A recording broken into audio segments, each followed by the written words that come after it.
ਸਤਿ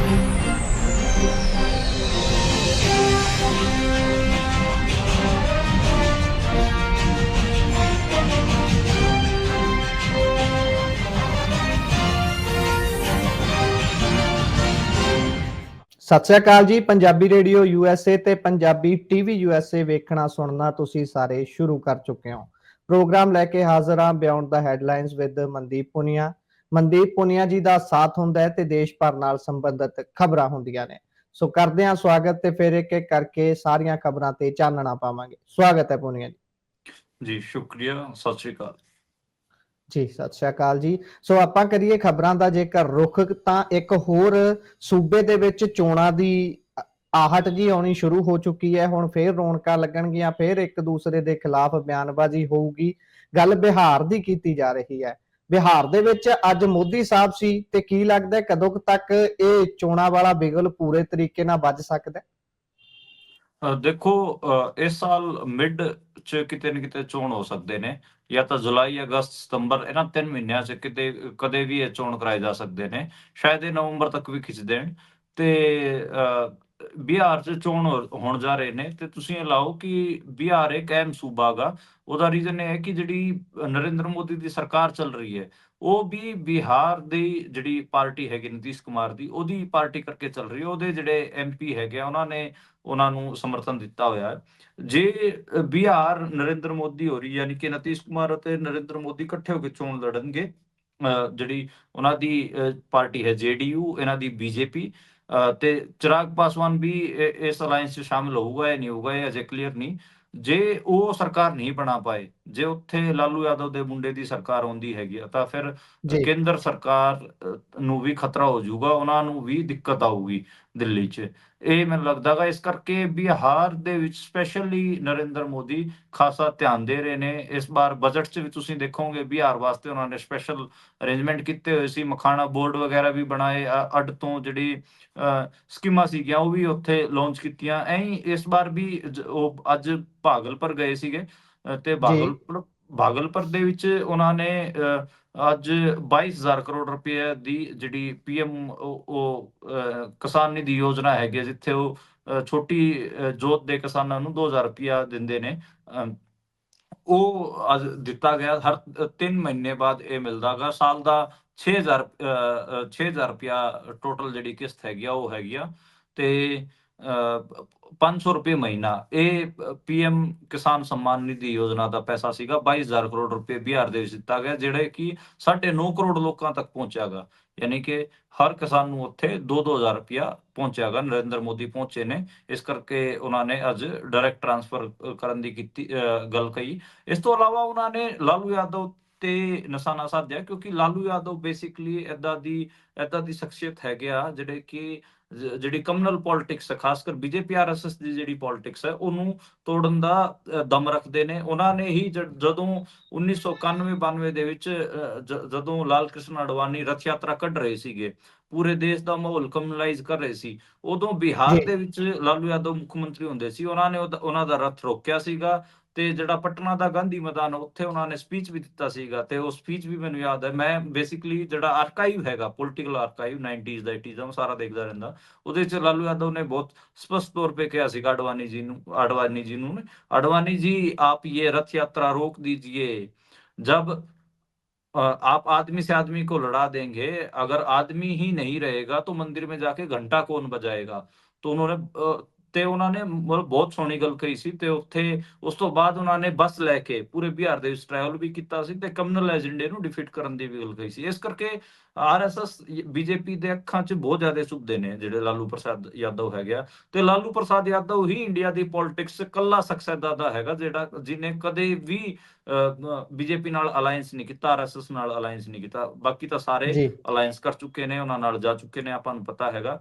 ਤੇ ਇਸੇ ਕਰਕੇ BJP ਹਮੇਸ਼ਾ ਲਾਲੂ ਯਾਦਵ ਨੂੰ ਟਾਰਗੇਟ ਕਰਦੀ ਹੈਗੀ ਆ। ਨਰਿੰਦਰ ਮੋਦੀ ਨੇ ਅੱਜ ਸਭ ਤੋਂ ਜਾਂਦੇ ਸਾਰ ਹੀ ਕਿਹਾ ਕਿ ਜਿਹੜਾ ਕੁੰਭ ਤੋਂ, ਸਨਾਤਨ ਤੋਂ ਜਿਹੜਾ ਨਫ਼ਰਤ ਕਰਦੇ ਨੇ, ਉਹਨਾਂ ਨੂੰ ਬਿਹਾਰ ਵਾਲੇ ਹਰਾਣਗੇ। ਯਾਨੀ ਕਿ ਉਹਨਾਂ ਦਾ ਜਿਹੜਾ ਸਿੱਧਾ ਜਿਹੜਾ ਅਟੈਕ ਸੀਗਾ ਉਹ ਲਾਲੂ ਯਾਦਵ ਤੇ ਸੀਗਾ, ਕਿਉਂਕਿ ਲਾਲੂ ਯਾਦਵ ਨੇ ਕੁੰਭ 'ਚ ਜਿਹੜੀਆਂ ਸਟੈਂਪੇਡ ਹੋਇਆ ਸੀ ਤੇ ਰੇਲਵੇ 'ਚ ਜਿਹੜੀ ਸਟੈਂਪੇਡ ਹੋਈ ਸੀ ਉਹਨਾਂ ਦੇ ਉਹਨਾਂ 'ਚ ਮਾਰੇ ਗਏ ਜਿਹੜੇ ਲੋਕ ਸੀਗੇ ਉਹਨਾਂ ਵਾਸਤੇ ਉਹਨਾਂ ਨੇ ਏਡ ਜਿਹੜਾ ਆਪਾਂ ਕਹੀਏ ਕਿ ਮੁਆਵਜ਼ੇ ਦੀ ਗੱਲ ਕਹੀ ਸੀਗੀ। ਤੇ ਉਦੋਂ ਜਦੋਂ ਕੁੰਭ ਕਰਨ ਲੱਗੇ ਰਿਪੋਰਟਰ ਤੇ ਉਹਨਾਂ ਨੂੰ ਕਹਿਤਾ ਸੀ ਲਾਲੂ ਯਾਦਵ ਨੇ, ਛੱਡੋ ਕੁੰਭ, ਜਿਹੜੇ ਬੰਦੇ ਜੀ ਮਾਰੇ ਗਏ ਨੇ ਉਹਨਾਂ ਵਾਸਤੇ ਮੁਆਵਜ਼ੇ ਦੀ ਗੱਲ ਕਰੋ।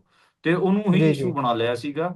ਤੇ ਲਾਲੂ ਯਾਦਵ ਉਸ ਕਿਸਮ ਦਾ ਪੋਲੀਟੀਸ਼ੀਅਨ ਵੀ ਰਿਹਾ ਜਿਹਨੇ ਹਮੇਸ਼ਾ ਹੀ ਜਿਹੜੀ ਧਾਰਮਿਕ ਪੋਂਗਾਪੰਥੀ ਹੈਗੀ ਹੈ, ਯਾਨੀ ਕਿ ਦਿਖਾਵੇ ਨੇ, ਇਹਨਾਂ ਦੇ ਖਿਲਾਫ ਉਹਨੇ ਹਮੇਸ਼ਾ ਕੈਂਪੇਨ ਛੇੜਿਆਗਾ। ਅਤੇ ਜਿਹੜੀ ਪਿਛੜੀ ਜਾਤੀਆਂ ਦੀ ਜਿਹੜੀ ਪੋਲਿਟਿਕਸ ਉਹਨੂੰ ਖੜਾ ਕੀਤਾਗਾ।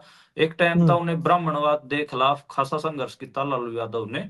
ਤੇ ਬਿਹਾਰ ਜੀ ਦੇ ਵਿੱਚ ਤਾਂ ਆਪਾਂ ਨੂੰ ਪਤਾ ਕਿ ਉੱਥੇ ਕਿੰਨੀ ਜ਼ਿਆਦਾ ਕਾਸਟਿਜ਼ਮ ਸੀਗਾ ਤੇ ਉਹ ਰਿਹਾ। ਤੇ ਇਸੇ ਕਰਕੇ ਜਿਹੜੇ ਅਪਰ ਕਾਸਟ ਜਰਨਲਿਸਟ ਸੀਗੇ ਜਾਂ ਓਪੀਨੀਅਨ ਮੇਕਰ ਸੈਕਸ਼ਨ ਵਾਲੇ ਸੀਗੇ ਉਹਨਾਂ ਦੇ ਕਾਰਜਕਾਲ ਨੂੰ ਜੰਗਲ ਰਾਜ ਕਿਹਾ ਸੀਗਾ, ਕਿਉਂਕਿ ਜੀ ਪਿਛੜੀ ਜਾਤੀਆਂ ਦੇ ਕਿਸਾਨ ਮਜ਼ਦੂਰਾਂ ਦਾ ਰਾਜ ਸੀਗਾ ਉਹਦੇ ਜਦੋਂ ਉਹ ਰਾਜ 'ਚ ਸੀਗਾ। ਤੇ ਜਿਹੜੇ ਅਗੜੀ ਜਾਤੀ ਦੇ ਸਵਰਨ ਜਾਤੀਆਂ ਦੇ ਜਿਹੜੇ ਸੀਗੇ ਅਪਰ ਕਾਸਟ ਜਿਹੜੇ ਜਰਨਲਿਸਟ ਸੀਗੇ ਉਹ ਉਸ ਦੇ ਕਾਲ ਨੂੰ ਜੰਗਲ ਰਾਜ ਕਹਿੰਦੇ ਸੀ। ਅੱਜ ਨਰਿੰਦਰ ਮੋਦੀ ਨੇ ਵੀ ਉਹੀ ਸ਼ਬਦ ਵਰਤਿਆਗਾ, 6 ਵਾਰ ਜੰਗਲ ਰਾਜ ਕਿਹਾ। ਕਹਿੰਦੇ ਕਿ ਉਹ ਜਿਹੜਾ ਨਰਿੰਦਰ ਮੋਦੀ ਸੀ ਉਹਨੇ ਕਿਹਾ ਕਿ ਜਿਹੜੇ ਜੰਗਲ ਰਾਜ ਵਾਲੇ ਹੈਗੇ ਆ ਇਹ ਬਹੁਤ ਖਤਰਨਾਕ ਨੇ, ਤਾਂ ਕੁੰਭ ਨੂੰ ਵੀ ਹਿੱਟ ਕਰਦੇ ਨੇ। ਤੇ ਇੱਕ ਹਿਸਾਬ ਨਾਲ ਲਾਲੂ ਯਾਦਵ ਤੇ ਸਿੱਧੇ ਅਟੈਕ ਰਹੇ। ਉਸ ਤੋਂ ਇਲਾਵਾ ਨਿਤੀਸ਼ ਕੁਮਾਰ ਨੇ ਵੀ ਬੜੇ ਫਨੀ ਵੇ 'ਚ ਕਿਹਾ ਕਿ ਮੈਂ ਇੱਧਰ ਉੱਧਰ ਨਹੀਂ ਜਾ ਰਿਹਾ, ਹੁਣ ਤਾਂ ਇਹਨਾਂ ਦਾ ਜਿਹੜਾ ਇਹਨਾਂ ਦੀ ਅਗਵਾਈ ਹੈ ਇਹਦੇ ਹੇਠ ਹੀ ਰਹਿ ਕੇ ਮੈਂ ਸਰਕਾਰ ਚਲਾਉਂਗਾ, ਕਿਉਂਕਿ ਨਿਤੀਸ਼ ਕੁਮਾਰ ਕਈ ਵਾਰ ਪਲਟੀ ਮਾਰ ਚੁੱਕੇ ਨੇ। ਇਹ ਮੋਟਾ ਜੀ ਮੋਟਾ ਹੈਗਾ। ਤੇ ਉਹਨਾਂ ਨੇ ਮਤਲਬ ਹਿੰਦੂ ਮੁਸਲਮਾਨ ਤੇ ਵੀ ਗੱਲ ਕਹੀ। ਮੈਨੂੰ ਲੱਗਦਾ ਕਿ ਬਿਹਾਰ ਦੇ ਵਿੱਚ ਬੀਜੇਪੀ ਦੀ ਸਿੱਧੀ ਜਿਹੜੀ ਇਸ ਵਾਰ ਆਪਾਂ ਨੂੰ ਦੇਖਣ ਨੂੰ ਮਿਲੂਗੀ ਉਹ ਹਿੰਦੂ ਮੁਸਲਮਾਨ ਦੇਖਣ ਨੂੰ ਮਿਲੂਗੀ, ਕਿਉਂਕਿ ਅਤੇ ਜਿਹੜੀ ਲਾਲੂ ਯਾਦਵ ਦੀ ਪਾਰਟੀ ਹੈ ਉਹਨੂੰ ਉਹ MY ਕਹਿ ਕੇ ਪੁਕਾਰਦੇ ਨੇ, M ਤੋਂ ਮੁਸਲਿਮ, Y ਤੋਂ ਯਾਦਵ, ਮੁਸਲਿਮ ਯਾਦਵ ਦੀ ਪਾਰਟੀ ਬਣਾ ਕੇ ਪੁਕਾਰਦੇ ਨੇ। ਤੇ ਉਸ ਤੋਂ ਇਲਾਵਾ ਜੀ ਜਿੰਨੀਆਂ ਵੀ ਉੱਥੇ ਜਾਤਾਂ ਨੇ, ਜਿੰਨੇ ਵੀ ਹੋਰ ਕਾਸਟ ਹੈਗੀਆਂ, ਉਹਨਾਂ ਨੂੰ ਆਪਣੇ ਵੱਲ ਖਿੱਚਣ ਦੀ ਕੋਸ਼ਿਸ਼ ਕਰਦੇ ਨੇ। ਤੇ ਇਹਨਾਂ ਨੂੰ ਮੁਸਲਮਾਨਾਂ ਦੀ ਪਾਰਟੀ ਕਹਿ ਕੇ ਇਹਨੂੰ ਕਿਤੇ ਨਾ ਕਿਤੇ ਆਈਸੋਲੇਟ ਕਰਨ ਦੀ ਕੋਸ਼ਿਸ਼ ਕੀਤੀ ਜਾਊਗੀ ਲਾਲੂ ਯਾਦਵ ਨੂੰ। ਪਿਛਲੀ ਵਾਰ ਜਿਹੜਾ ਤੇਜਸਵੀ ਯਾਦਵ ਸੀਗਾ ਲਾਲੂ ਯਾਦਵ ਦਾ ਮੁੰਡਾ, ਉਹ ਬਹੁਤ ਥੋੜੀਆਂ ਸੀਟਾਂ, 4-5 ਸੀਟਾਂ ਦੇ ਅੰਤਰ ਨਾਲ ਹਾਰ ਗਿਆ। ਇਸ ਵਾਰ ਮੈਨੂੰ ਲੱਗ ਰਿਹਾ ਕਿ ਉਹਦੀ ਜੀ ਪੋਜੀਸ਼ਨ ਸ਼ਾਇਦ ਵਧੀਆ ਬਣੂ, ਸ਼ਾਇਦ ਉਹ ਇਸ ਵਾਰ ਜਿਹੜਾ ਬਿਹਾਰ ਦਾ ਚੋਣ ਹੈਗਾ RJD ਉਹ ਕੱਟ ਜਾਵੇ। ਤੇ ਸਾਰਿਆਂ ਦੀ ਜਿਹੜੀ ਨਜ਼ਰ ਹੈ ਉਹ RJD ਤੇ ਹੀ ਹੈਗੀ ਆ। ਤੇ ਬਿਹਾਰ ਚੋਣਾਂ 'ਚ ਬਹੁਤ ਇੰਟਰਸਟਿੰਗ ਹੋਣਗੇ। ਜੇ ਬਿਹਾਰ ਚੋਣਾਂ 'ਚ ਬੀਜੇਪੀ ਹਾਰਦੀ ਹੈਗੀ ਆ, ਫਿਰ ਉਹਨੂੰ ਕੇਂਦਰ 'ਚ ਨਰਿੰਦਰ ਮੋਦੀ ਨੂੰ ਆਪਣੀ ਸਰਕਾਰ ਬਚਾਣੀ ਔਖੀ ਹੋਊਗੀ।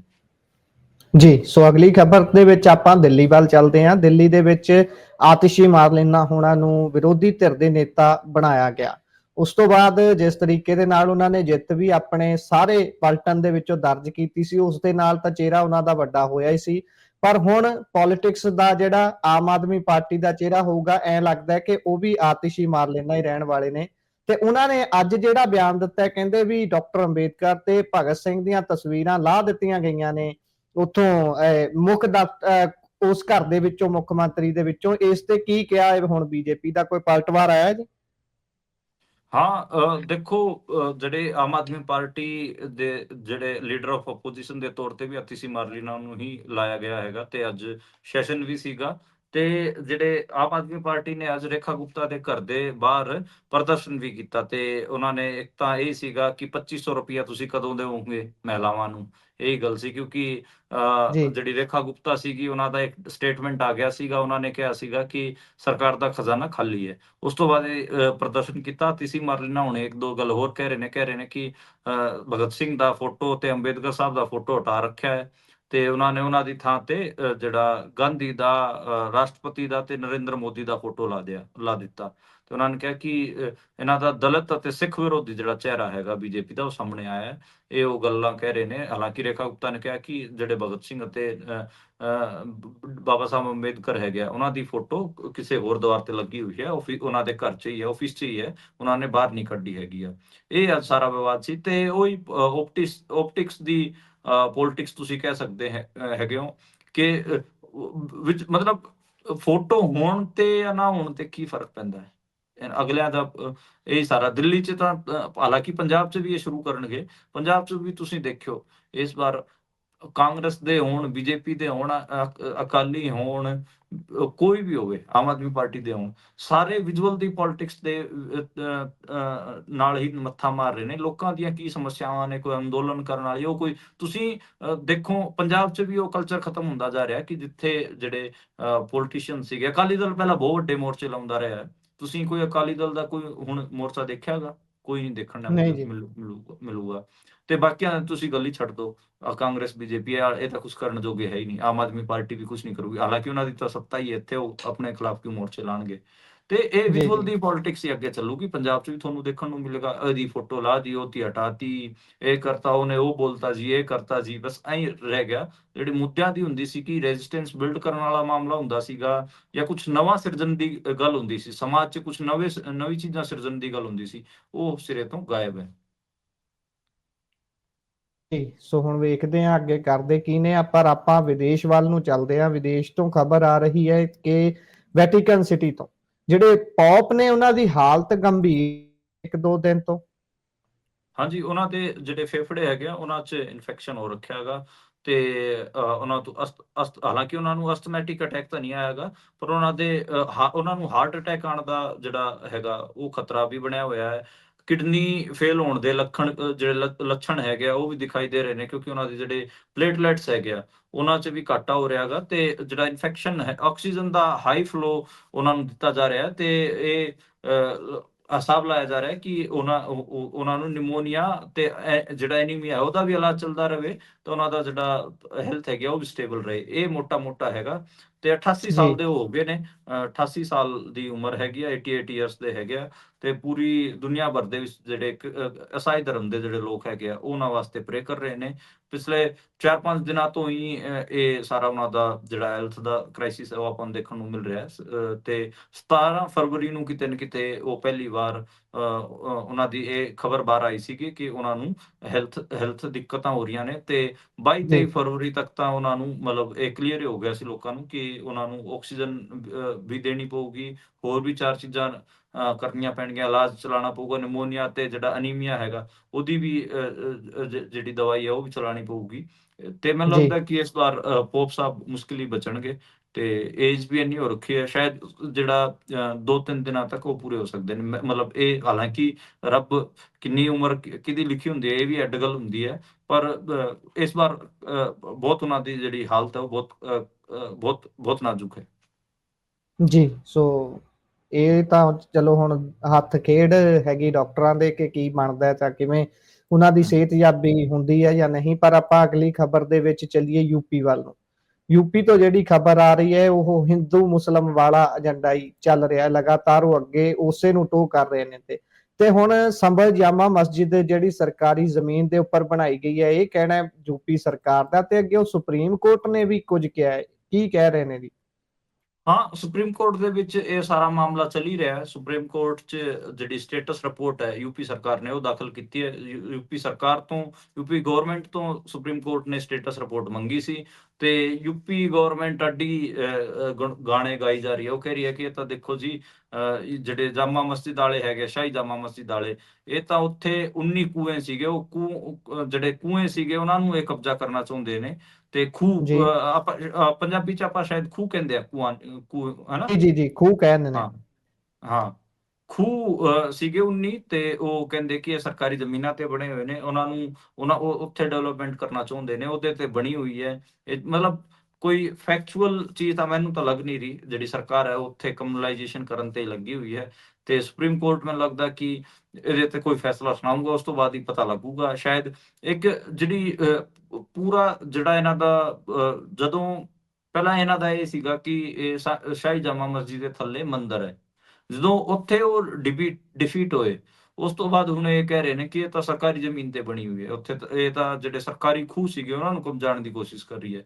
ਮੈਨੂੰ ਲੱਗਦਾ ਕਿ ਉੱਥੇ ਵੀ ਡਿਫੀਟ ਹੋਣਗੇ। ਉੱਦਾਂ ਵੀ ਜਿਹੜੇ ਆਮ ਲੋਕ ਹੈਗੇ ਆ ਉਹ ਖੂਹਾਂ ਨੂੰ ਇਸਤੇਮਾਲ ਕਿੱਥੇ ਕਰਦੇ ਨੇ, ਤੇ ਜਿਹੜੀ ਸਰਕਾਰ ਹੈ ਸੰਭਲ ਦੇ ਵਿੱਚ, ਉਹ ਹਰ ਮੁਸਲਮਾਨ ਮੁਹੱਲੇ ਨੂੰ ਖਦਵਾ ਕੇ ਦੇਖ ਰਹੀ ਹੈ। ਉੱਥੇ ਜੇ ਕੋਈ ਖੂਹ ਮਿਲ ਜਾਂਦਾ ਤੇ ਉਹਨੂੰ ਖੂਹ ਨੂੰ ਡਿਵੈਲਪ ਕਰਨ ਲੱਗ ਜਾਂਦੀ ਹੈ। ਮੰਨ ਲਓ ਗੁਰਪ੍ਰੀਤ ਜੀ, ਜਲੰਧਰ ਸ਼ਹਿਰ ਵਸਿਆ ਹੋਇਆ, ਤੇ ਜਲੰਧਰ ਸ਼ਹਿਰ ਨੂੰ ਜੇ ਤੁਸੀਂ ਖਦਵਾਉਣ ਲੱਗ ਜਾਓਗੇ, ਉਹਦੀ ਗਲੀਆਂ ਨੂੰ, ਕਿਤੇ ਖੂਹ ਮਿਲ ਗਿਆ ਤੇ ਉਹ ਸਾਰੀ ਬਸਤੀ ਨੂੰ ਉਜਾੜ ਦੋਗੇ ਤੁਸੀਂ। ਮੈਨੂੰ ਤਾਂ ਲੱਗਦਾ ਕਿ ਜੀ ਇਹ ਜੀ ਠੀਕ ਤਰੀਕਾ ਹੈਗਾ। ਆਪਣੇ ਥੱਲੇ ਤਾਂ ਹੋਰ ਆਬਾਦੀਆਂ ਤਾਂ ਰਹੀਆਂ ਹੀ ਹੈ। ਵੀ ਤੁਸੀਂ ਲਾਓ 2-3 ਹਜ਼ਾਰ ਸਾਲ ਤੋਂ ਇੱਥੇ ਮੰਨ ਲਓ ਸਭਿਅਤਾ ਹੈਗੀ ਆ, ਇੱਥੇ ਲੋਕ ਰਹਿੰਦੇ ਆਏ ਆ, ਉਹਨਾਂ ਦੇ ਕੁਛ ਨਾ ਕੁਛ ਤਾਂ ਅਵਸ਼ੇਸ਼ ਮਿਲਣਗੇ। ਮਤਲਬ ਤੁਸੀਂ ਅੱਜ ਮਸਜਿਦਾਂ ਨੂੰ ਖੁਦਵਾਉਣ ਦੀ ਗੱਲ ਕਰ ਰਹੇ ਹੋ, ਜੀ ਮੁਸਲਮਾਨਾਂ ਦੇ ਮੁਹੱਲਿਆਂ ਨੂੰ ਖੁਦਵਾਉਣ ਦੀ ਗੱਲ ਕਰ ਰਹੇ ਹੋ। ਜੇ ਤੁਸੀਂ ਮੰਦਿਰਾਂ ਨੂੰ ਖੁਦਵਾਓਗੇ, ਉਹਨਾਂ ਦੇ ਥੱਲੇ ਤੁਹਾਨੂੰ ਬੋਧਾਂ ਦੇ ਸਤੂਪ ਮਿਲਣਗੇ। ਆਪਾਂ ਨੂੰ ਸੁਮਿਤਰਾ ਵਾਲਾ ਸਾਰਾ ਉਹ ਵਰਤਾਰਾ ਵੀ ਪਤਾ ਕਿ ਇੱਥੇ ਪਹਿਲਾਂ ਬੋਧ ਹੁੰਦੇ ਸੀਗੇ ਇਸ ਇਲਾਕੇ 'ਚ। ਜੀ ਫਿਰ ਤਾਂ ਬੋਧਾਂ ਨੂੰ ਡਿਮਾਂਡ ਕਰ ਦੇਣੀ ਚਾਹੀਦੀ ਕਿ ਸਾਰੇ ਮੰਦਿਰਾਂ ਨੂੰ ਖੋਦੋ, ਸਾਡੇ ਜਿਹੜੇ ਬੋਧ ਸਤੂਪ ਹੈਗੇ ਉਹ ਤੁਹਾਡੇ ਮੰਦਿਰਾਂ ਦੇ ਥੱਲੇ ਨੇ। ਤੁਸੀਂ ਨਹੀਂ ਏਦਾਂ ਕਰ ਸਕਦੇ। ਉਹ ਇੱਕ ਟਾਈਮ ਹੁੰਦਾ ਗਾ, 5000 ਸਾਲ ਪੁਰਾਣੀ ਗੱਲ ਹੈ, ਕੋਈ 2000 ਸਾਲ ਪੁਰਾਣੀ ਗੱਲ ਹੈ, ਕੋਈ 1000 ਸਾਲ ਪੁਰਾਣੀ ਗੱਲ ਹੈ, ਉਹਨੂੰ ਕਿਵੇਂ ਤੁਸੀਂ ਇਸ ਟਾਈਮ ਜਸਟੀਫਾਈ ਕਰ ਸਕਦੇ ਹੋ? 1000 ਸਾਲ ਪੁਰਾਣੀ ਗੱਲ ਦਾ ਅੱਜ ਦੇ ਟਾਈਮ ਦਾ ਕੀ ਲੈਣਾ ਦੇਣਾ? ਕਰੰਟ ਤਾਂ ਉਹ ਚੱਕਰ ਮੈਨੂੰ ਲੱਗਦਾ ਗਾ। ਤੇ ਆਪਣੇ ਇੰਡੀਆ ਦੇ ਵਿੱਚ ਤਾਂ ਇੱਕ ਐਕਟ ਵੀ ਹੈਗਾ ਜਿਹਨੂੰ ਸਟੇਟਸ ਕੋ ਐਕਟ ਕਹਿੰਦੇ ਨੇ, 47 ਤੋਂ ਬਾਅਦ ਜਿੰਨੇ ਵੀ ਧਾਰਮਿਕ ਸਥਲ ਹੈਗੇ ਆ, ਉਹ ਜਿਸ ਵੀ ਸਥਿਤੀ 'ਚ ਹੈਗੇ ਆ ਉਸੇ ਤੇ ਮੰਨੇ ਜਾਣਗੇ। ਪਰ ਨਹੀਂ, ਇਹਨਾਂ ਦੇ ਉਹਨੂੰ ਵੀ ਹਟਾਉਣ ਦੀ ਬੀਜੇਪੀ ਲਗਾਤਾਰ ਗੱਲ ਕਰਦੀ ਰਹੀ ਹੈ। ਮੈਨੂੰ ਲੱਗਦਾ ਕਿ ਇਹ ਜਿਹੜਾ ਖੋਦਣ ਖਦਾਈ ਵਾਲਾ ਜਿਹੜਾ ਸਾਰਾ ਪ੍ਰੋਜੈਕਟ ਹੈ, ਇਹ ਬੰਦ ਹੋਣਾ ਚਾਹੀਦਾ ਗਾ। ਤੇ ਇਹ ਮੁਸਲਮਾਨਾਂ ਨੂੰ ਤੰਗ ਕਰਨ ਦਾ ਯੂਪੀ 'ਚ ਇੱਕ ਤੁਸੀਂ ਇਹ ਲਾ ਲਓ ਕਿ ਇੱਕ ਇਹਨਾਂ ਦਾ ਕਾਰੋਬਾਰੀ ਹੈ। ਸੁਪਰੀਮ ਕੋਰਟ ਇਹ ਨੂੰ ਵਧੀਆ ਲੱਗਦਾ ਕਿ ਇਹਦੇ ਤਰੀਕਾ ਤੇ ਇਹਨਾਂ ਨੇ ਲੱਭਿਆ ਸਟਰੋਂਗ ਹੋਇਆ। ਟਿੱਪਣੀ ਕਰਨੀ ਚਾਹੀਦੀ। ਹਾਂ ਜੀ ਇਹ ਗੱਲ ਉਹੀ ਹੈ ਨਾ ਕਿ ਇਹਨਾਂ ਦੇ ਏਜੰਡੇ ਤੇ ਡਿਵੈਲਪਮੈਂਟ ਹੋਵੇ ਨਾ ਹੋਵੇ ਉਸ ਦੀ ਕੋਈ ਗਾਰੰਟੀ ਨਹੀਂ ਹੈ, ਪਰ ਜਿੱਥੇ ਵੀ ਬੀਜੇਪੀ ਦੀ ਸਰਕਾਰ ਬਣੂਗੀ ਉੱਥੇ ਇਹਨਾਂ ਦੇ ਏਜੰਡੇ ਤੇ ਇਹ ਜ਼ਰੂਰ ਹੋਊਗਾ ਕਿ ਮੁਸਲਮਾਨਾਂ ਨੂੰ ਤੰਗ ਕਿਵੇਂ ਕਰਨਾ ਹੈ, ਮੁਸਲਮਾਨ ਕਮਿਊਨਿਟੀਜ਼ ਨੂੰ ਉਜਾੜਨਾ ਕਿਵੇਂ ਹੈ। ਜੇ ਕਿਤੇ ਉਹ ਬਸਤੀ ਦੇ ਵਿੱਚ ਰਹਿੰਦੇ ਨੇ ਉੱਥੇ ਕਿਤੇ ਆਪਣਾ ਜਾ ਕੇ ਝੰਡਾ ਕੱਢਣਾ ਹੈ, ਜੈ ਸ਼੍ਰੀ ਰਾਮ ਲਿਖਣਾ, ਕਿਸੇ ਵੀ ਤਰੀਕੇ ਕੁਝ ਵੀ ਹੋ ਜਾਵੇ, ਆਪਣਾ ਕਹਿਣ ਦਾ ਭਾਵ ਵੀ ਮਨਵਾਉਣਾ ਹੈ ਕਿ ਹਿੰਦੂ ਰਾਸ਼ਟਰ ਬਣ ਜਾ ਰਿਹਾ ਹੈ। ਪਰ ਆਪਾਂ ਚਲੀਏ ਅਗਲੀ ਖਬਰ ਦੇ ਉੱਪਰ। ਥੋੜੇ ਦਿਨ ਪਹਿਲਾਂ ਸ਼ਿਵਰਾਜ ਸਿੰਘ ਚੌਹਾਨ ਹੋਣੀ ਜਦੋਂ ਪੰਜਾਬ ਦੇ ਵਿੱਚ ਮੀਟਿੰਗ ਕਰਨ ਦੇ ਲਈ ਆ ਰਹੇ ਸੀ ਕਿਸਾਨਾਂ ਦੇ ਨਾਲ, ਪਰ ਉਦੋਂ ਉਹਨਾਂ ਨੂੰ ਟੁੱਟੀ ਕੁਰਸੀ ਮਿਲ ਗਈ ਜਹਾਜ਼ ਦੇ ਵਿੱਚ, ਤੇ ਅੱਜ ਪੰਜਾਬ ਦੇ ਪ੍ਰਧਾਨ ਸਾਹਿਬ ਨੂੰ ਟੁੱਟੀ ਕੁਰਸੀ ਮਿਲ ਗਈ। ਇਹ ਮਾਮਲਾ ਕੀ ਹੈ? ਕੀ ਕਰੀ ਜਾਂਦੀਆਂ ਨੇ ਕੰਪਨੀਆਂ, ਉਹ ਵੀ ਖਾਸ ਤੌਰ ਤੇ ਸੱਤਾਧਾਰੀ ਧਿਰ ਦੀ ਪਾਰਟੀ ਵਾਲਿਆਂ ਨੂੰ ਕੁਰਸੀ ਟੁੱਟੀ ਦੇਈ ਜਾਂਦੇ ਨੇ। ਉਹ ਵੀ ਇੰਨੇ ਵੱਡੇ ਵੱਡੇ ਬੰਦਿਆਂ ਨੂੰ, ਕੈਬਨਿਟ ਮਿਨਿਸਟਰ ਨੂੰ ਟੁੱਟੀ ਹੋਈ ਕੁਰਸੀ ਮਿਲ ਰਹੀ ਹੈ। ਤੇ ਅੱਜ ਜਿਹੜੇ ਪੰਜਾਬ ਭਾਜਪਾ ਦੇ ਜਿਹੜੇ ਅਧਿਕਸ਼ ਹੈਗੇ ਆ, ਪ੍ਰੈਜ਼ੀਡੈਂਟ ਸਾਹਿਬ ਹੈਗੇ ਸੁਨੀਲ ਜਾਖੜ, ਉਹਨਾਂ ਨੂੰ ਮਿਲੀ ਹੈਗੀ ਆ। ਉਹ ਚੰਡੀਗੜ੍ਹ ਤੋਂ ਦਿੱਲੀ ਦੀ ਜਿਹੜੀ ਫਲਾਈਟ ਸੀਗੀ ਉਹਦੇ 'ਚ ਬੈਠੇ ਸੀਗੇ, ਇੰਡੀਗੋ ਦੀ ਫਲਾਈਟ ਸੀਗੀ। ਤੇ ਉਹਨਾਂ ਨੇ 3-4 ਫੋਟੋਆਂ ਪੋਸਟ ਕੀਤੀਆਂ ਨੇ ਤੇ ਕਿਹਾ ਕਿ ਦੇਖੋ ਆ ਕੀ ਚੱਲ ਰਿਹਾ ਗਾ। ਤੇ ਉਹਨਾਂ ਨੇ ਇਹ ਵੀ ਕਿਹਾ ਕਿ ਜਿਹੜਾ DGCA ਹੈ ਉਹ ਸੁਨਿਸ਼ਚਿਤ ਕਰੇ ਕਿ ਦੋ ਮੇਨ 에ਅਰਲਾਈਨਸ ਹੈਗੀਆਂ, ਉਹਨਾਂ ਦਾ ਜਿਹੜਾ ਰਵੱਈਆ ਤੇ ਜਿਹੜੀ ਉਹਨਾਂ ਦੀ ਸਰਵਿਸਿੰਗ ਹੈਗੀ ਆ ਉਹ ਸੁਰੱਖਿਆ ਦੇ ਮਾਨਦੰਡਾਂ ਨੂੰ ਪੂਰਾ ਕਰੇ। ਤੇ ਅੱਜ ਉਹਨਾਂ ਨੇ ਕਿਹਾ ਵੀ, ਤੇ ਸ਼ਿਵਰਾਜ ਚੌਹਾਨ ਨੇ ਲਿਖਿਆ ਸੀਗਾ ਕਿ ਸੀਟ ਤੇ ਬਹਿਣਾ ਬਹੁਤ ਤਕਲੀਫਦੇਹ ਸੀਗਾ, ਫਿਰ ਵੀ ਉਹਨਾਂ ਨੇ ਸਫ਼ਰ ਕੀਤਾ। ਤੇ ਮੈਨੂੰ ਲੱਗਦਾ ਕਿ ਸੁਨੀਲ ਜਾਖੜ ਹੋਰਾਂ ਨੇ ਵੀ ਅੱਜ ਸਫ਼ਰ ਕੀਤਾ ਹੀ ਹੋਊਗਾ। ਉੱਦਾਂ ਸੁਨੀਲ ਜਾਖੜ ਸਾਹਿਬ ਲਗਾਤਾਰ ਦਿੱਲੀ ਦੇ ਚੱਕਰ, ਉਹਨਾਂ ਦੇ ਚੱਕਰ ਲੱਗੇ ਹੋਏ ਨੇ। ਕੀ ਚੱਕਰ ਹੈ ਪਤਾ ਨਹੀਂ, ਪਰ ਲੋਕ ਕਹਿ ਰਹੇ ਨੇ ਕਿ ਸ਼ਾਇਦ ਪੰਜਾਬ 'ਚ ਬੀਜੇਪੀ ਆਪਣਾ ਅਲੱਗ ਤੋਂ ਕੋਈ ਅੱਡ ਪਲਾਨ ਲੈ ਕੇ ਆ ਰਹੀ ਹੈ। ਸ਼ਾਇਦ ਇਹ ਵੀ ਗੱਲ ਸੁਣਨ ਚ ਆ ਰਹੀ ਹੈ ਕਿ ਪੰਜਾਬ 'ਚ ਕਿਸੇ ਸਿੱਖ ਫੇਸ ਨੂੰ ਬੀਜੇਪੀ ਆਪਣਾ ਪ੍ਰੈਜ਼ੀਡੈਂਟ ਲਾਵੇ। ਸੁਨੀਲ ਜਾਖੜ ਨੂੰ ਉਹਨਾਂ ਦੇ ਪੋਸਟ ਤੋਂ ਹਟਾਉਣ ਦੀ ਗੱਲਾਂ ਵੀ ਬਹੁਤ ਵਾਰ ਸੁਣਨ ਚ ਆ ਰਹੀਆਂ ਨੇ। ਇਸ ਕਰਕੇ ਸ਼ਾਇਦ ਉਹਨਾਂ ਦੇ ਦਿੱਲੀ ਚੱਕਰ ਲੱਗ ਰਹੇ ਹੋਣੇ। ਸੁਨੀਲ ਜਾਖੜ ਸਾਹਿਬ ਤਾਂ ਆਪ ਹੀ ਹਟਣਾ ਚਾਹੁੰਦੇ ਸੀ, ਉਹ ਤਾਂ ਗੇੜੇ ਮਾਰੇ ਵੀ ਨੇ। ਉਹਨਾਂ ਨੇ ਤਾਂ ਸ਼ਰੇਆਮ ਇਹਨਾਂ ਨੂੰ ਕੁਝ ਕਿਹਾ ਵੀ ਹੈ ਵੀ ਪੰਜਾਬ ਦੇ ਲੋਕ ਤੁਹਾਨੂੰ ਸਿਰਫ ਪਸੰਦ ਹੀ ਨਹੀਂ, ਉਹ ਤਾਂ ਤੁਹਾਨੂੰ ਨਫ਼ਰਤ ਕਰਦੇ ਨੇ, ਤੁਸੀਂ ਇਸ ਚੀਜ਼ ਦਾ ਹੱਲ ਲੱਭੋ, ਉੱਥੇ ਚੰਗੇ ਕੰਮ ਕਰੋ। ਇਹੋ ਜਿਹੀਆਂ ਗੱਲਾਂ ਬਹੁਤ ਸਾਰੀਆਂ ਹੋਈਆਂ ਸੀ। ਪਰ ਮੈਨੂੰ ਲੱਗਦਾ ਇਹਨਾਂ ਨੇ ਹੁਣ ਹੱਥ ਧੋ ਕੇ ਕਿਉਂ ਪੈ ਗਏ ਨੇ ਇਹ ਸਾਰੀਆਂ ਦੀਆਂ ਸਾਰੀਆਂ 에ਅਰਲਾਈਨਸ ਕੰਪਨੀਆਂ ਨੂੰ। ਇੱਧਰ ਵੀ ਕੋਈ ਝੋਲ ਲੱਗਦਾ ਮੈਨੂੰ, ਐਵੇਂ ਨਹੀਂ ਇੱਕ ਯਕਦਮ ਦੋ ਮੁੱਖ ਬੰਦਿਆਂ ਦੇ ਬੈਠਣ ਵਾਲੀਆਂ ਕੁਰਸੀ ਦੀਆਂ ਸੀਟਾਂ ਟੁੱਟ ਸਕਦੀਆਂ, ਤੇ ਉਹ ਵੀ ਨਾਲ ਪੋਸਟ ਕਰਕੇ ਦੱਸਣ, ਕਿਉਂਕਿ ਇਹ ਤਾਂ ਇੱਕ ਦਿਨ ਚ 2-2 3-3 ਫਲਾਈਟਾਂ ਬਦਲਦੇ ਨੇ। ਹਾਂ ਸਹੀ ਗੱਲ ਹੈ, ਚੈੱਕ ਕਰਨਾ ਪਊਗਾ ਕਿ ਕਦੇ ਨਰਿੰਦਰ ਮੋਦੀ ਸਾਹਿਬ ਦੇ ਦੋਸਤ ਅਡਾਨੀ ਹੋਰੀ ਕੋਈ ਪਲਾਨ ਤਾਂ ਨਹੀਂ ਕਰ ਰਹੇ 에ਅਰਲਾਈਨ ਕੰਪਨੀਆਂ ਦੇ ਵਿੱਚ ਨਿਵੇਸ਼ ਕਰਨ ਦਾ।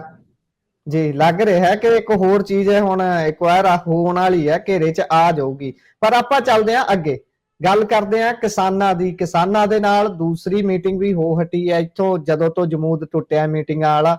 ਉਸ ਤੋਂ ਬਾਅਦ ਹੁਣ ਕਿਸਾਨਾਂ ਨੇ ਆਖਿਆ ਸੀ ਕਿ ਅਸੀਂ 25 ਨੂੰ ਜਾਂ ਫਿਰ ਸ਼ਾਇਦ ਮੈਨੂੰ ਤਰੀਕ ਨਹੀਂ ਰੀਕਾਲ ਕਰ ਪਾ ਰਿਹਾ, ਉਹਨਾਂ ਨੇ ਕਿਹਾ ਸੀ ਕਿ ਅਸੀਂ ਦਿੱਲੀ ਵੱਲ ਕੂਚ ਕਰਨੀ ਹੈ। ਹੁਣ ਉਹਨੂੰ ਤਾਂ ਇਹਨਾਂ ਨੇ ਟਾਲਤਾ, ਪਰ ਮੀਟਿੰਗਾਂ ਦੇ ਵਿੱਚ ਗੱਲ ਜਿਹੜੀ ਚੱਲ ਰਹੀ ਸੀ ਹੁਣ ਕਿੱਥੇ ਕਿ ਗੱਲ ਖੜੀ ਜਾਪ ਰਹੀ ਹੈ, ਜਾਂ ਕੀ ਲੱਗਦਾ ਅੰਦੋਲਨ ਦਾ ਚਿਹਰਾ ਮੋਹਰਾ ਹੁਣ? ਹਾਂ, ਇਹਨਾਂ ਨੇ 25 ਮਾਰਚ ਤੱਕ ਦੀ ਮੋਹਲਤ ਸਰਕਾਰ ਨੂੰ ਦਿੱਤੀ ਹੈ। 25 ਫਰਵਰੀ ਨੂੰ ਇਹ ਮਾਰਚ ਹੋਣਾ ਸੀਗਾ, ਦਿੱਲੀ ਵੱਲ ਕੂਚ ਹੋਣਾ ਸੀਗਾ ਤੇ ਉਹ ਟਾਲਤਾ। ਮੈਂ ਪਹਿਲਾਂ ਹੀ ਕਿਹਾ ਸੀਗਾ ਕਿ ਆਪ ਜੀ ਨੂੰ, ਤੁਸੀਂ ਯਾਦ ਕਰੋ ਕਿ ਆਪਾਂ 2 ਦਿਨ ਪਹਿਲਾਂ ਵੀ ਬੁਲੇਟਿਨ 'ਚ ਗੱਲ ਕਰ ਰਹੇ ਸੀ। ਮੈਨੂੰ ਲੱਗ ਰਿਹਾ ਸੀਗਾ ਕਿ ਇਹ ਸਫਲ ਨਹੀਂ ਹੋਣਾ ਸੀਗਾ। ਉਹੀ 101 ਕਿਸਾਨ ਉੱਥੇ ਜਾਂਦੇ, ਉਹਨਾਂ ਨੂੰ ਉਹ ਵਾਪਸ ਉੱਥੇ ਅਥਰੂ ਗੈਸ ਦੇ ਗੋਲੇ ਛੱਡ ਦਿੰਦੇ, ਇਹ ਵਾਪਸ ਆ ਜਾਂਦੇ। ਤੇ ਇਸ ਖੇਡ ਨੂੰ ਮਤਲਬ ਸਾਡੇ ਵਰਗੇ ਪੱਤਰਕਾਰਾਂ ਨੇ ਕ੍ਰਿਟੀਸਾਈਜ਼ ਵੀ ਕੀਤਾ। ਅਸੀਂ ਆਪਣੀ ਗੱਲ ਵੀ ਪਹੁੰਚਾਈ ਤੇ ਕਿਹਾ ਕਿ ਭਾਈ ਤੁਸੀਂ ਜੇ ਕੋਈ ਚੱਜ ਦੀ ਕਾਲ ਦਿਓ ਤੇ ਉਹਨੂੰ ਭਗਾਓ, ਨਹੀਂ ਜੀ ਤਾਂ ਤੁਹਾਡੇ ਅੰਦੋਲਨ ਦਾ ਵਜ਼ਨ ਘੱਟ ਹੋ ਰਿਹਾ ਹੈਗਾ। ਜੀ ਜੀ ਜਿਹੜੀ ਗੱਲ ਹੈਗੀ ਆ, ਉਹ ਕਹਿ ਰਹੇ ਨੇ ਕਿ ਸਾਡੀ ਤਾਂ ਡਾਟਾ ਵੈਰੀਫਿਕੇਸ਼ਨ ਤੇ ਅਟਕੀ ਹੋਈ ਹੈ। ਸਰਕਾਰ ਕੋਈ ਡਾਟਾ ਬੋਲ ਰਹੀ ਸੀ, ਇਹ ਕੋਈ ਹੋਰ ਡਾਟਾ ਬੋਲ ਰਹੇ ਸੀਗੇ। ਇਹਨਾਂ ਨੇ ਕਿਹਾ, ਡੱਲੇਵਾਲ ਸਾਹਿਬ ਹੋਣਾ ਨੇ ਕਿਹਾ ਕਿ ਮੀਟਿੰਗ ਦੇ ਵਿੱਚ ਕਿ 30,000 ਕਰੋੜ ਰੁਪਏ ਨਾਲ ਐਮਐਸਪੀ ਗਾਰੰਟੀ ਕਾਨੂੰਨ ਲਾਗੂ ਕੀਤਾ ਜਾ ਸਕਦਾ ਹੈਗਾ।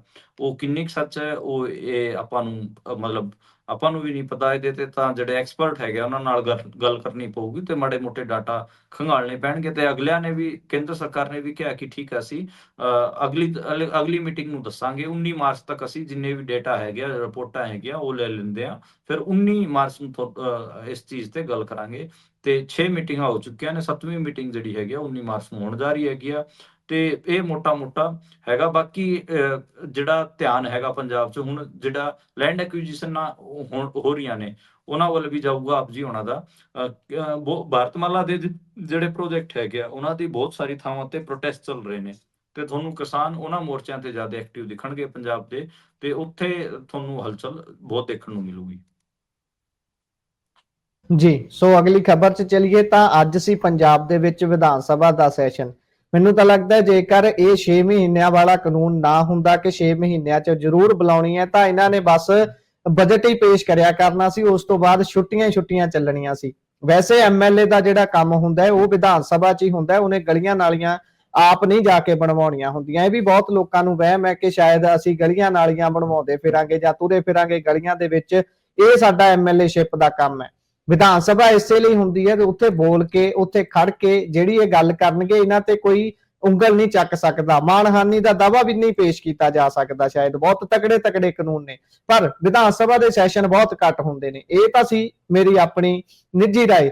ਪਰ ਅੱਗੇ ਚੱਲੀਏ ਤਾਂ ਗੱਲ ਕਰ ਲੈਂਦੇ ਆ ਖਬਰ ਦੀ। ਅੱਜ ਵਿਧਾਨ ਸਭਾ ਦਾ ਸੀ ਸੈਸ਼ਨ ਤੇ ਅਮਨ ਅਰੋੜਾ ਹੁਣੀ ਵੀ ਅਫਸਰਾਂ ਨੂੰ ਨਸੀਹਤ ਦੇ ਰਹੇ ਸੀ। ਤੇ ਕਿਹੋ ਜਿਹਾ ਰਿਹਾ ਅੱਜ ਦਾ ਸੈਸ਼ਨ? ਮੈਂ ਲੀਡਰ ਆਫ ਆਪੋਜੀਸ਼ਨ ਪ੍ਰਤਾਪ ਸਿੰਘ ਬਾਜਵਾ ਦੀ ਗੱਲ ਨਾਲ ਸ਼ੁਰੂ ਕਰਾਂਗਾ। ਉਹਨਾਂ ਨੇ ਵੀ ਜੀ ਅਜੇ ਜਿਵੇਂ ਤੁਹਾਡਾ ਆਬਜੈਕਸ਼ਨ ਹੈਗਾ, ਮੇਰਾ ਵੀ ਇੱਕ ਆਬਜੈਕਸ਼ਨ ਹੈਗਾ। ਉਹਨਾਂ ਨੇ ਵੀ ਇਹੀ ਗੱਲ ਕਹੀ ਕਿ 75 ਇਅਰਸ 75 ਸਾਲਾਂ 'ਚ ਇਹ ਪਹਿਲੀ ਵਾਰ ਹੋ ਰਿਹਾ ਕਿ ਇਸ ਵਾਰ ਪੰਜਾਬ 'ਚ ਵਿੰਟਰ ਸੈਸ਼ਨ ਹੀ ਨਹੀਂ ਹੋਇਆ, ਜਿਹੜਾ ਕਿ ਇੱਕ ਬਹੁਤ ਜੀ ਜ਼ਰੂਰੀ ਚੀਜ਼ ਸੀਗੀ। ਵਿੰਟਰ ਸੈਸ਼ਨ ਹੋਣਾ ਚਾਹੀਦਾ ਸੀਗਾ, ਉਹ ਨਹੀਂ ਹੋਇਆ। ਤੇ ਇਹ ਸਿਰਫ ਕੰਮ ਚਲਾਉਣ ਵਾਸਤੇ, ਜੇ 6 ਮਹੀਨਿਆਂ ਤੁਸੀਂ ਜਿਹੜੀ ਗੱਲ ਕਹੀ, ਜੇ 6 ਮਹੀਨਿਆਂ ਵਾਲਾ ਰੂਲ ਨਹੀਂ ਹੁੰਦਾ ਤਾਂ ਇਹ ਸੈਸ਼ਨ ਵੀ ਮੈਨੂੰ ਲੱਗਦਾ ਕਿ ਨਹੀਂ ਹੋਣਾ ਸੀਗਾ। ਤੇ ਇਹ ਕੰਮ ਚਲਾਉਣ ਵਾਸਤੇ ਬੁਲਾਇਆ ਸੀਗਾ। ਤੇ ਇਹਦੇ 'ਚ ਵੀ ਆਪਾਂ ਨੂੰ ਜਿਹੜਾ ਲੀਡਰ ਆਫ ਆਪੋਜੀਸ਼ਨ ਹੈਗਾ, ਉਹਨਾਂ ਕਈ ਸਾਰੀਆਂ ਗੱਲਾਂ ਕੀਆਂ। ਉਹਨਾਂ ਨੇ ਇਹ ਸਭ ਤੋਂ ਪਹਿਲਾਂ ਤਾਂ ਇਹ ਗੱਲ ਸਿਕਿਉਰਿਟੀ ਦੀ ਗੱਲ ਛੇੜੀ ਕਿ ਇੱਥੇ ਲੋਕ ਸੇਫ ਨਹੀਂ ਹੈਗੇ, ਲੋਕਾਂ ਦੀ ਜਿਹੜੀ ਜ਼ਿੰਦਗੀ ਹੈਗੀ ਆ ਉਹ ਮਹਿਫੂਜ਼ ਨਹੀਂ ਹੈਗੀ ਆ। ਉਹਨਾਂ ਨੇ ਕਿਹਾ ਕਿ ਭਗਵੰਤ ਮਾਨ ਸਰਕਾਰ ਨਹੀਂ ਚਲਾ ਰਹੇ, ਬਲਕਿ ਜਿਹੜੇ ਗੈਂਗਸਟਰ ਹੈਗੇ ਆ ਉਹ ਸਰਕਾਰ ਚਲਾ ਰਹੇ ਨੇ। ਗੈਂਗਸਟਰ, ਫਿਰੌਤੀ, ਗੁੰਡਾਗਰਦੀ, ਅਵੈਧ ਮਾਈਨਿੰਗ, ਇਹ ਸਾਰੀਆਂ ਚੀਜ਼ਾਂ ਤੇ ਉਹਨਾਂ ਨੇ ਸਰਕਾਰ ਨੂੰ ਘੇਰਿਆ। ਇਸ ਤੋਂ ਇਲਾਵਾ ਉਹਨਾਂ ਨੇ ਜਿਹੜਾ ਉਹਨਾਂ ਦਾ ਜਿਸ ਹਿਸਾਬ ਨਾਲ ਅੰਦਾਜ਼ ਹੈਗਾ ਸਟਾਇਰ ਵਾਲਾ, ਉਸ 'ਚ ਉਹਨਾਂ ਨੇ ਕਿਹਾ ਕਿ ਸਰਕਾਰ ਨੂੰ ਤਾਂ 20 ਮਹੀਨਿਆਂ ਬਾਅਦ ਪਤਾ ਲੱਗਿਆ ਕਿ ਇੱਕ ਜਿਹੜਾ ਡਿਪਾਰਟਮੈਂਟ ਜਿਹਦਾ ਮੰਤਰੀ ਬਣਾਇਆ ਹੋਇਆ, ਉਹ ਡਿਪਾਰਟਮੈਂਟ ਹੋਂਦ 'ਚ ਹੀ ਨਹੀਂ ਹੈ, ਉਹ ਮੌਜੂਦ ਹੀ ਨਹੀਂ ਹੈ। ਤੇ ਇਸ ਤੋਂ ਇਲਾਵਾ ਉਹਨਾਂ ਨੇ ਉਹ ਇੱਕ ਹੋਰ ਗੱਲ ਫੜੀ ਜਿਹੜੀ ਕਿ ਬਹੁਤ ਜ਼ਰੂਰੀ ਸੀਗੀ। ਉਹਨਾਂ ਨੇ ਇੱਕ ਗੱਲ ਕਹੀ ਕਿ ਜਿਹੜੇ ਸਸੋਦੀਆ ਸਾਹਿਬ ਹੈਗੇ ਆ, ਸਤਿੰਦਰ ਜੈਨ ਹੈਗੇ ਆ, ਵਿਭਵ ਕੁਮਾਰ, ਉਹ ਪੰਜਾਬ 'ਚ ਕਿਉਂ ਤੁਰੇ ਫਿਰ ਰਹੇ ਨੇ? ਇਹ ਦਿੱਲੀ ਵਾਲੇ ਆ ਕੇ ਪੰਜਾਬ 'ਚ ਕਬਜ਼ਾ ਕਰਨਾ ਚਾਹੁੰਦੇ ਨੇ। ਇਹ ਕਿਹੜੀ ਇਹਨਾਂ ਦੀ ਕੀ ਹੈਸੀਅਤ ਹੈ, ਕੀ ਪੋਜੀਸ਼ਨ ਹੈ ਕਿ ਇਹ ਸਕੂਲਾਂ 'ਚ ਜਾ ਰਹੇ ਨੇ, ਫਿਰ ਰਹੇ ਨੇ ਪੰਜਾਬ 'ਚ? ਇਹ ਗੱਲ ਕਹੀ। ਤੇ ਇਸ ਤੋਂ ਇਲਾਵਾ ਲਾਰੈਂਸ ਦੇ ਇੰਟਰਵਿਊ ਬਾਰੇ ਵੀ ਗੱਲ ਹੋਈ ਕਿ ਲਾਰੈਂਸ ਦਾ ਇੰਟਰਵਿਊ ਬਾਜਵਾ ਨੇ ਹੀ ਚੱਕੀ ਕਿ ਲਾਰੈਂਸ ਦੇ ਇੰਟਰਵਿਊ ਵਾਲੇ ਮਾਮਲੇ 'ਚ ਹਜੇ ਤੱਕ ਕੀ ਕਾਰਵਾਈ ਕੀਤੀ ਗਈ ਹੈਗੀ ਆ? ਤੁਸੀਂ ਜਿਹੜਾ ਡੀਐਸਪੀ ਸੀਗਾ ਉਹਨੂੰ ਭਜਾਤਾ, ਉਹਦੇ ਤੇ ਤੁਸੀਂ ਕੁਝ ਕਰ ਹੀ ਨਹੀਂ ਰਹੇ।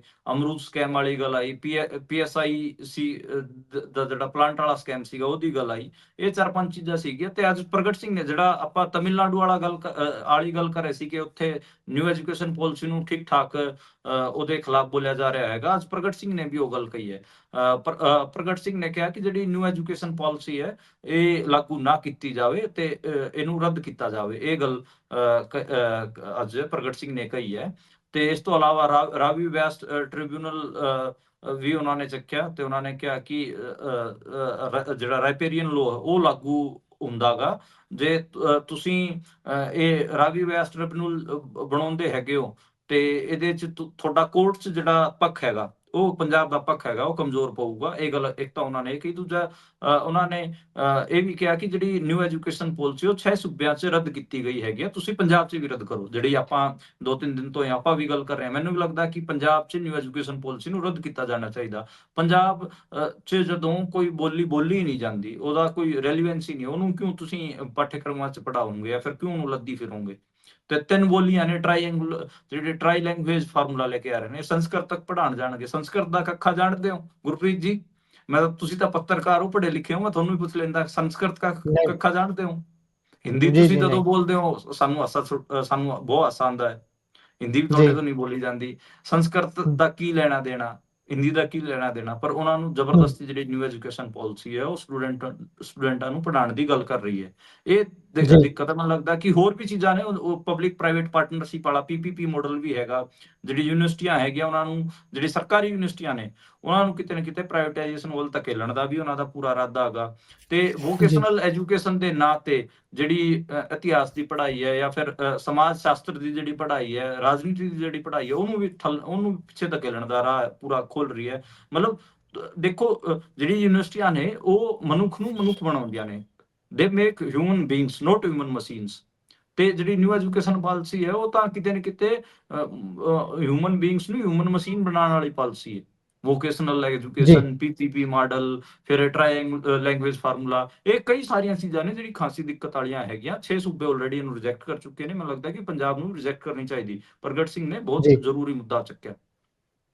ਜੀ ਸੋ ਇਹ ਤਾਂ ਹੈ ਜੋ ਉਧਰੋਂ UGC ਨੇ ਵੀ ਕੁਝ ਨਵੇਂ ਲਾਜ਼ ਕੀਤੇ ਸੀ, ਸ਼ਾਇਦ ਕੁਝ ਗੱਲਾਂ ਕਹੀਆਂ ਸੀ ਉਹ ਵੀ ਅਪਲਾਈ ਹੋਣੀਆਂ ਸੀ ਤੇ ਉਹਦੇ ਵਿੱਚ ਵੀ ਬਹੁਤ ਸਾਰੇ ਝੋਲ ਨੇ ਜਿਹੜੇ ਕਿ ਨੁਕਸਾਨ ਕਰਨਗੇ ਪੰਜਾਬ ਦੇ ਜਾਂ ਫਿਰ ਆਲ ਓਵਰ ਜਿਹੜੀਆਂ ਇੰਡੀਆ ਦੀਆਂ ਅਲੱਗ-ਅਲੱਗ ਕਾਲਜ ਯੂਨੀਵਰਸਿਟੀਆਂ ਨੇ ਉਹਨੂੰ ਬਹੁਤ ਪ੍ਰਭਾਵਿਤ ਕਰਨਗੇ, ਖਾਸ ਤੌਰ ਤੇ ਐਜੂਕੇਸ਼ਨ ਦੇ ਢਾਂਚੇ ਨੂੰ।